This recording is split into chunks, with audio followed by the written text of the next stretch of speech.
Alrighty. So today is what is today? Today is a day. Um and I'm starting tea today. Supposedly. I'll get to that.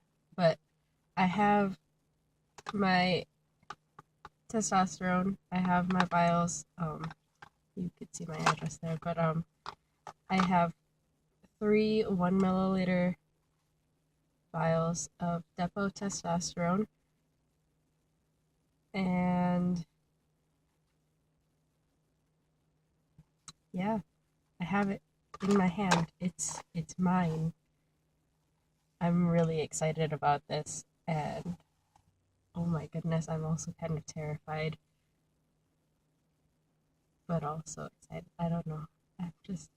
I have a lot of like emotion right now, like fluttering about inside me, and it's weird. And um, I'm currently sitting in my car. I have a mini fridge in my car because I never took it out after I unpacked from my dorm in college. So that's there. And I am sitting in a Meyer parking lot because I got to the town where my doctor is super early. Like, and my appointment is in an hour, and I've been sitting in my car for the past half hour, sort of just chilling. And yeah, there are so many people here that I've never seen before. Like, when I go to Meyer in my own town, I see people, I'm like, oh yeah, I've seen them at this place before, or I've seen them at a different store, I see them in school or something like that. But here it's like all new people, so I'm kind of watching people as I'm doing this. Yeah.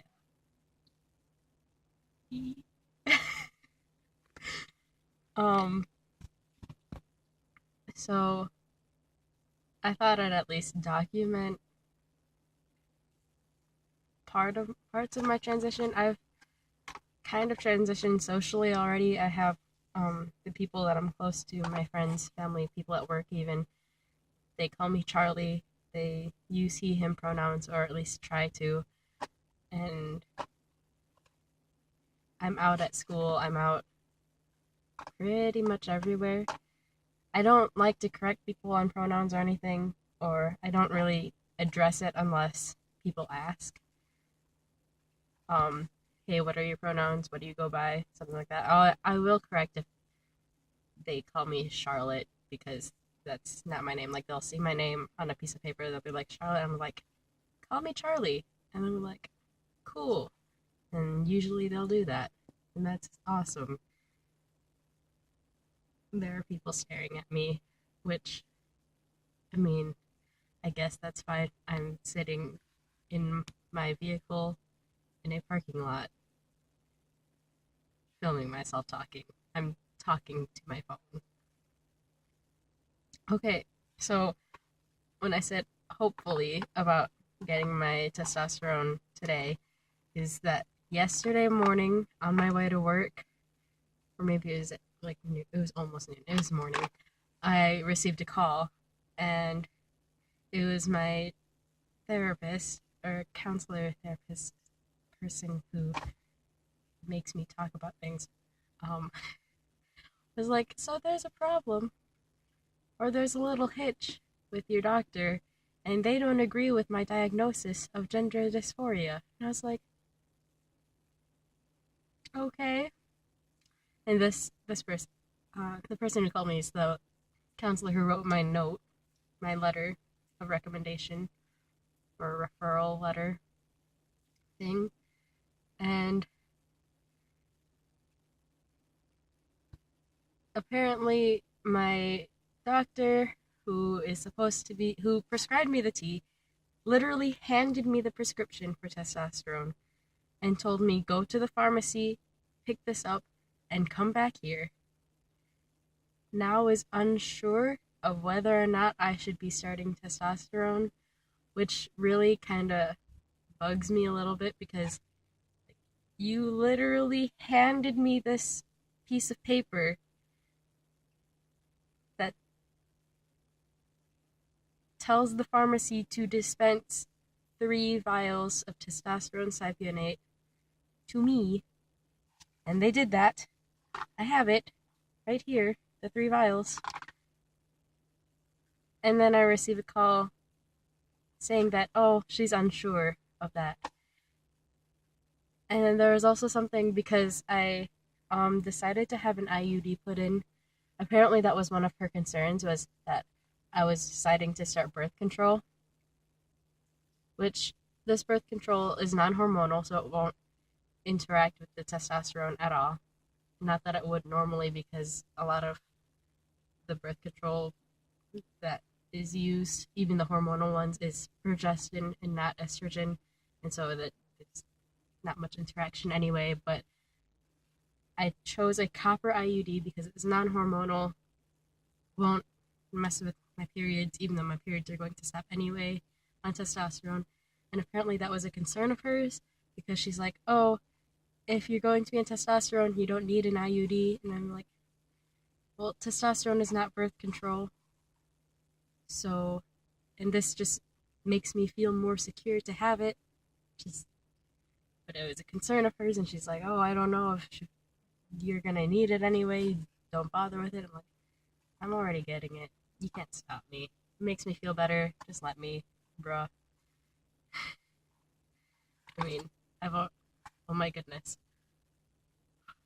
I had it put in a couple days ago, and I was cramping at work. And I just, like, I went home from work early the day that I had it in, and then I went to work the next day, which was yesterday.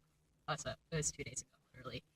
I went to work yesterday, and I had a hot pack with me and a bottle of ibuprofen on my desk because it's just like so much. But still got through work. I was really proud of myself.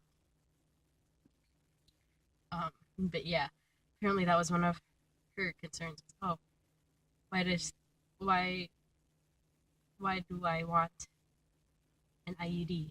Because I don't want to get pregnant. Like, I already have enough dysphoria thinking about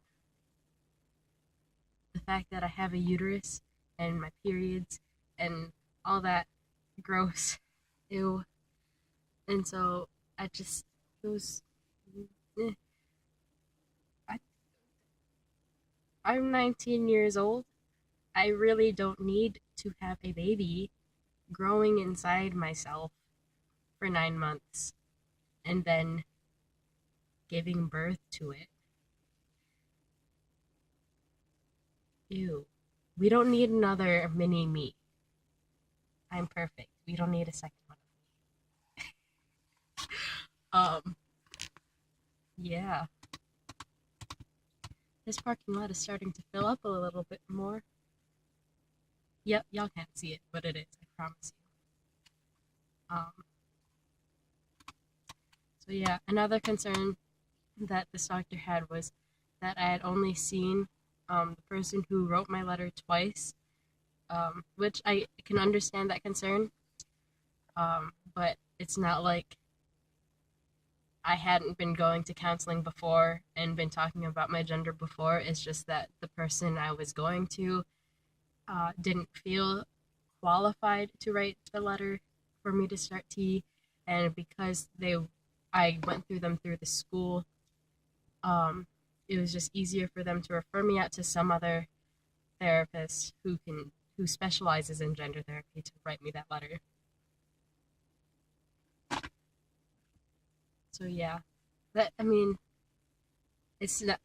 I can understand my doctor's concern with me only having seen my gender therapist specifically for gender twice, but because I had seen other counselors and had talked about my gender, had been exploring my gender and my identity for a long time now, and I'm very confident in my gender. Like, I am me. Nothing's going to change that, regardless of whether or not they let me have this testosterone. I will always know my gender, and I will always be confident in that and always express myself the way I want to express myself. And I just think it's kind of frustrating that my gender therapist, who had only seen me twice, validated me, made me feel validated, and said, yes, you are trans because you say you are trans. You have felt this way your entire life. I will write you a letter.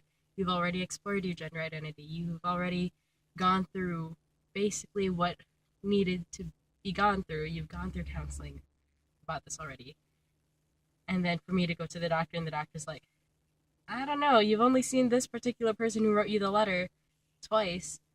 Maybe you're not actually trans. That's that was really invalidating for me to hear.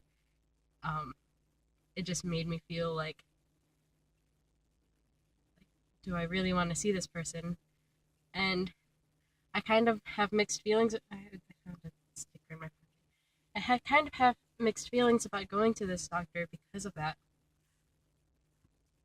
I mean, I understand that she has my best interest in her mind,